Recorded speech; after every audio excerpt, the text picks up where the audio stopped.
This is What's Happening News with Charley Reed.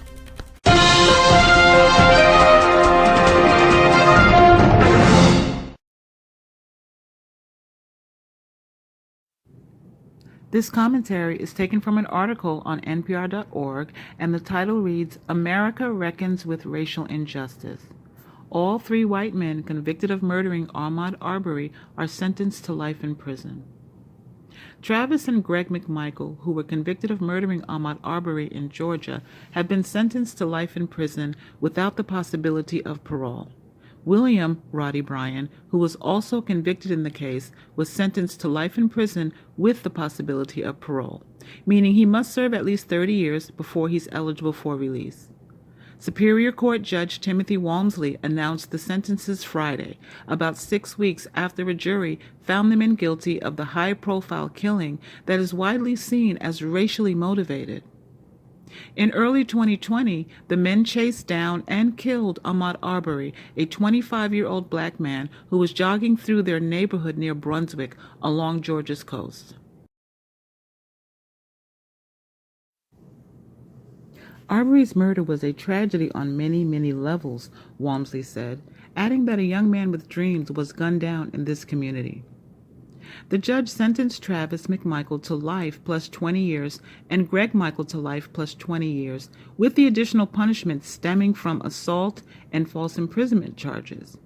He sentenced Bryan to life plus 10 years, which would be suspended. In an extraordinary moment in court, the judge interrupted his remarks to sit silently for 1 full minute.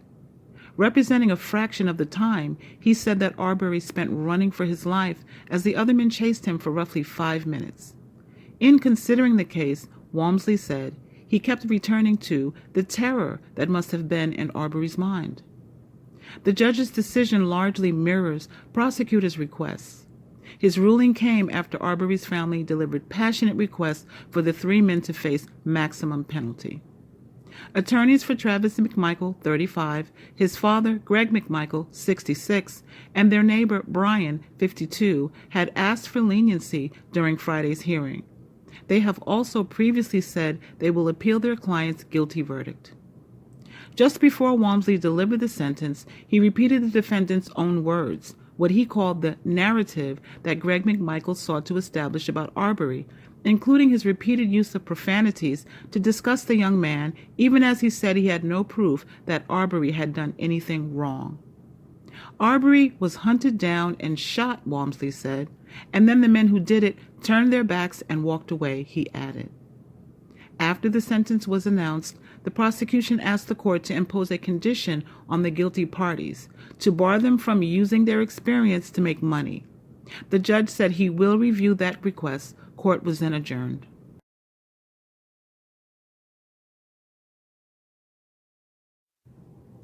Outside the court, demonstrators cheered the sentencing, chanting Ahmaud Arbery's name and, "What did we get? Justice. When do we get it? Today." The Arbery family walked out of the courthouse with raised arms and cheers from the demonstrators. Arbery's mother, Wanda Cooper Jones, addressed the crowd outside the courthouse in a quiet voice, thanking supporters through several months of the investigation and trial. "I sat in that courtroom for 5 weeks straight, but I knew we would come out with a victory. I never doubted it. Thank you all for supporting me, who stood with me through this very long fight," she said.